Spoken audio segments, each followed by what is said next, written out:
الحمدللہ وکفا والصلاۃ والسلام علی رسول اللہ اما بعد وہ یہ کہ ہم یہ کیا سیکھنے جا رہے ہیں ہمیں یہ پتہ ہونا چاہیے۔ آسان ورڈ میں آپ کو یہ بتاؤں کہ ہم زندگی کیسے گزارتے ہیں، اسلام نے ہمیں کیا بتایا اس کے بارے میں، اس کے بارے میں ہم نے سیکھنا ہے۔ سمپل سی بات ہے، یعنی کب کیا کرنا ہے اس کے بارے میں اسلام کیا کہتا ہے ہم نے وہ سنا کرنا ہے، ٹھیک ہے۔ اس کے بارے میں ہماری جو ہے یہ ساری کلاس ہوگی اور یہ ساری باتیں ہوں گی، ٹھیک ہو گیا۔ آج جو ہم نے جو چیز سیکھنی ہے نا وہ صرف یہ سیکھنی ہے کہ ہم جو دین کے مسائل سیکھتے ہیں نا وہ آتے کہاں سے ہیں، وہ ثابت کہاں سے ہوتے ہیں، ٹھیک ہو گیا۔ یہ تو آپ نے سنا ہوگا نا، فلاں مسئلہ یہ کہاں سے ثابت ہے، قرآن سے۔ فلاں بات جو ہے یہ کہاں سے ثابت ہے، حدیث سے ثابت ہے۔ ایسا سنتے ہیں نا آپ، تو یہ کتنی چیزیں ہیں جہاں سے باتیں ثابت ہوتی ہیں، بولیں کتنی چیزیں ہیں؟ دو نہیں ہیں، یہ 4 چیزیں ہیں۔ یہی آپ کو آج پڑھانا ہے کہ 4 چیزیں ایسی ہیں جہاں سے آپ ثبوت دے سکتے ہیں کسی بھی مسئلے کا، ٹھیک ہو گیا۔ سب سے پہلے قرآن پاک، کوئی بھی مسئلہ ہو آپ قرآن پاک میں تلاش کر سکتے ہیں، قرآن پاک سے اس کا ثبوت ڈھونڈ سکتے ہیں۔ تو سب سے پہلے کون سا ہے؟ قرآن پاک۔ نمبر 2 حدیث، سنت رسول، آپ اس کو بولیں سنت رسول، ٹھیک ہے۔ سنت رسول کی تعریف کیا ہے، ٹھیک ہے، حدیث کی تعریف کیا ہے جہاں سے ہم مسئلے تلاش کرتے ہیں۔ حضور صلی اللہ علیہ وسلم کا قول، یعنی آپ جو بات فرما دیں ایک وہ دلیل، اس کو بھی حدیث کہتے ہیں۔ آپ جو کام کریں وہ بھی حدیث، آپ جس کام کو دیکھیں اور خاموش ہو جائیں وہ بھی حدیث، ٹھیک ہے، سمجھ آ گئی ہے۔ جو کام آپ بولیں، جو بات آپ بولیں وہ بھی حدیث میں آتی ہے، اس کو بھی حدیث کہتے ہیں۔ جو کام آپ صلی اللہ علیہ وسلم خود کریں پریکٹیکلی، ٹھیک ہے، وہ بھی حدیث میں آئے۔ اور جو کام آپ صحابہ کرام کو کرتے ہوئے دیکھ لیں اور خاموش ہو جائیں وہ بھی کیا ہوتی ہے، حدیث۔ اور جو صحابی کوئی کام کرے، حضور صلی اللہ علیہ وسلم نہیں، صحابی کوئی کام کر رہا ہے یا کوئی فیل کر رہا ہے یا کوئی اس نے بات کہہ دی ہے تو وہ بھی حدیث میں آئے گی، ٹھیک ہو گیا۔ اسی طرح تابعی، تابعی کس کو کہتے ہیں؟ چلو صحابی کس کو کہتے ہیں اتنا تو پتہ ہونا چاہیے نا۔ جس نے ایمان کی حالت میں ہمارے نبی کو دیکھا ہو اور ایمان کی حالت میں دنیا سے گیا، اس کو صحابی کہتے ہیں، ہونا چاہیے، ٹھیک ہے۔ اب سوال یہ ہے کہ بندہ ایمان کی حالت میں نبی علیہ الصلوۃ والسلام کو دیکھ تو لے لیکن ایمان کی حالت میں دنیا سے گیا نہیں ہے، کیا وہ صحابی ہوگا؟ نہیں، ایسا بندہ صحابی۔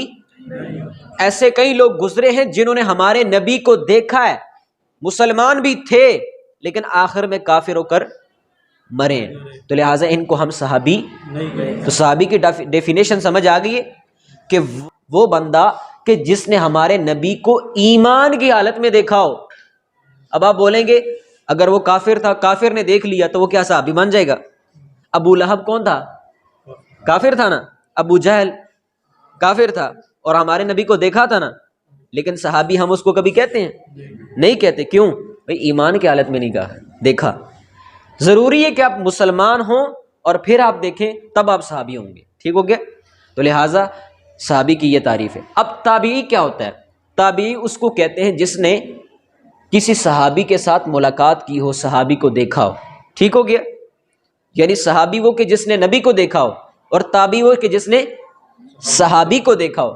تو تابعی اگر کوئی فیل کرے، کوئی کام کرے، کوئی بات کرے، وہ بھی حدیث کے اندر آتی ہے لیکن وہ دلیل اس سے آپ پروف نہیں پکڑ سکتے اس طرح سے جس طرح سے صحابی اور رسول کے قول اور فعل سے پکڑ سکتے ہیں۔ تو 2 چیزیں ہو گئی ہیں، ہم کوئی مسئلہ تلاش کریں گے تو کہاں سے تلاش کریں گے؟ قرآن سے۔ نمبر 2 پہ سنت رسول سے۔ نمبر 3 پہ اجماع سے۔ اب آپ بولیں گے اجماع کیا چیز ہوتی ہے؟ پہلی بار سنا ہے۔ دیکھیں اجماع کی تعریف یہ ہے کہ اہل سنت کے عادل علماء کا، مجتہد علماء کا کسی مسئلے پر ایگری ہو جانا، اس کو کیا کہتے ہیں؟ اجماع، ٹھیک ہو گیا۔ ایک مسئلہ ہے جو قرآن و سنت میں موجود نہیں ہے، اب سارے علماء کہتے ہیں ہمارے اس بارے میں یہ رائے ہے، ٹھیک ہو گیا۔ ہم یہ کہتے ہیں تو اب یہ جو سارے علماء ایک مسئلے پر ایگری ہو گئے ہیں، یہ بھی ایک پروف ہے کہ سارے علماء یہ کہتے ہیں، اجماع ہو گیا اس پر۔ تو تیسری ہم نے کیا چیز پڑھی کہ دلیل کہاں سے، مسئلہ کہاں سے ڈھونڈا جاتا ہے؟ قرآن سے، سنت سے اور اجماع سے۔ ٹھیک ہو گیا؟ ہاں۔ پھر سوال یہ ہے کہ آپ نے کہا کہ مجتہد علماء، تو مجتہد اس کو کہتے ہیں کہ جو بندہ دینی مسائل کو قرآن و سنت سے نکالنے کا ملکہ، جس کے پاس کمپیٹنسی ہو، صلاحیت و قابلیت ہو، قرآن و سنت سے مسائل نکال سکے، جس کو عربی اتنی آتی ہو، جس کو گرامر اتنی آتی ہو، جس کو بلاغت اتنی آتی ہو، جس کو سارے علوم پر مہارت حاصل ہو کہ وہ قرآن سے مسئلہ نکال سکتا ہو، اس کو مجتہد کہتے ہیں۔ آج کل ہر بندہ مجتہد بنا پھرا ہے، اردو کی کتابیں پڑھ لی، کہتا ہے میں قرآن سے خود مسئلہ نکالوں گا، تو ایسے بندے کو مجتہد نہیں۔ مجتہد وہ ہے جس کو پورا ملکہ حاصل ہو، عربی علوم پر، دیگر سارے جتنے فنون ہیں اس پر مہارت حاصل ہو، ملکہ حاصل ہو، ایسے بندے کو مجتہد کہتے ہیں۔ ٹھیک ہو گیا؟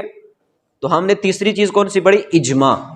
مثال سنا دیں، دیکھیں اجماع کی جو مثال ہے نا وہ یہ ہے کہ جس طرح کہ حضرت صدیق اکبر ہے رضی اللہ تعالیٰ عنہ، یہ کون سے خلیفہ ہیں؟ پہلے، دوسرے، تیسرے؟ یہ تو بتائیں۔ پہلے خلیفہ ہیں، اور یہ حضور علیہ السلام کے بعد جو سب سے زیادہ شان اور مرتبہ ہے اور افضلیت ہے وہ کس کی ہے؟ وہ ہمارے صدیق اکبر رضی اللہ تعالیٰ عنہ کی ہے، ابو بکر صدیق رضی اللہ تعالیٰ عنہ۔ یہ بات آپ کو پتہ ہونی چاہیے۔ انبیاء، فرشتوں کے بعد کس کا مرتبہ ہے؟ بولتے نہیں آپ، ابھی بتایا، حضرت ابو بکر صدیق رضی اللہ تعالیٰ عنہ۔ اب یہ وہ مسئلہ ہے جس پر سارے صحابہ کرام کا کیا ہوا تھا، ساری امت کا کیا ہو گیا؟ اجماع۔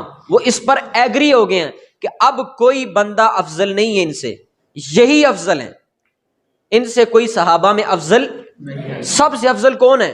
حضرت ابو بکر صدیق رضی اللہ تعالیٰ عنہ۔ اس پر کیا ہو گیا؟ اس پر کیا ہو گیا؟ اجماع۔ ٹھیک ہے؟ یہ ایسا اجماع خود ایک پروف ہے۔ تو اجماع سے کیا ثابت ہوا کہ حضرت ابو بکر صدیق سارے صحابہ میں کیا ہیں؟ افضل ہیں۔ ٹھیک ہو گیا؟ تیسری جو جہاں سے ہم مسئلہ ثابت کرتے ہیں وہ ہے قیاس۔ قیاس کا مطلب جو ہے نا، آسان الفاظ میں سمجھ لیں، اندازہ لگانا۔ اب ہر بندہ اندازہ نہیں لگا سکتے کہ یہ مجتہد اندازہ لگائے گا۔ مجتہد میں نے آپ کو بتا دی کہ کون ہوتا ہے۔ یہ بات یاد رکھیے گا کہ قیاس کا مطلب یہ ہوتا ہے کہ اصل کا حکم فرع کے اندر کنورٹ کر دینا، جو حکم اصل کا ہے وہی اس شاخ کا، اس فروعی مسئلے کا لگا دینا، اس کو کہتے ہیں قیاس۔ ٹھیک ہے؟ اس کی آپ مثال سمجھیں گے نا آپ کو ساری بات سمجھ آئے گی۔ ایک مسئلہ ایسا ہے کہ جس کے اوپر قرآن کی دلیل آ گئی ہے، ایک وہ ہے جس پر قرآن کی دلیل کوئی نہیں ہے۔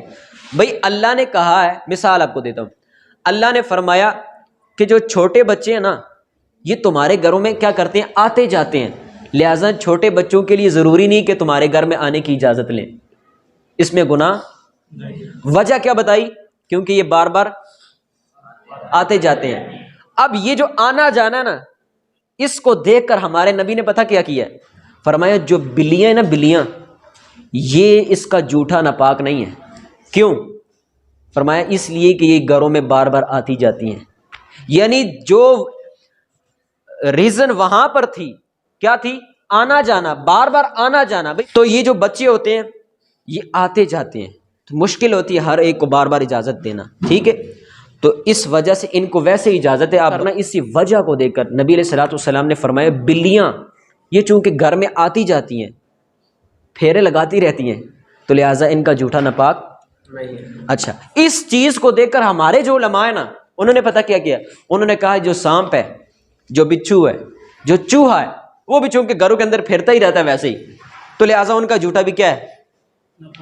ناپاک نہیں ہے، بلکہ کیا ہے؟ پاک ہے۔ کیا ہے؟ پاک ہے، ناپاک نہیں ہے۔ اب سمجھ آ گئی ہے؟ اس کو کہتے ہیں قیاس۔ جو حکم اصل کا ہے وہی حکم فرع کے اندر لگا دینا، اس کو کیا کہتے ہیں؟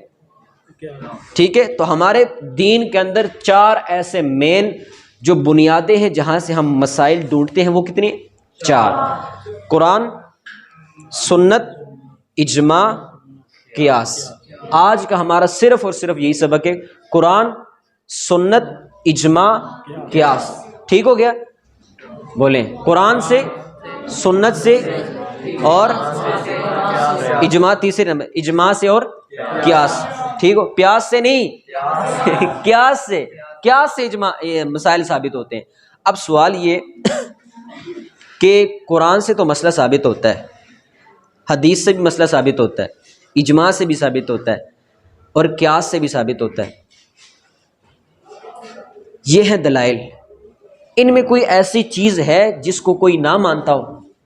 یہ جو آخری میں نے آپ کو پڑھا یہ قیاس ہے، بعض لوگ اس کو نہیں مانتے، تو ہم نے اس کو ماننا ہے۔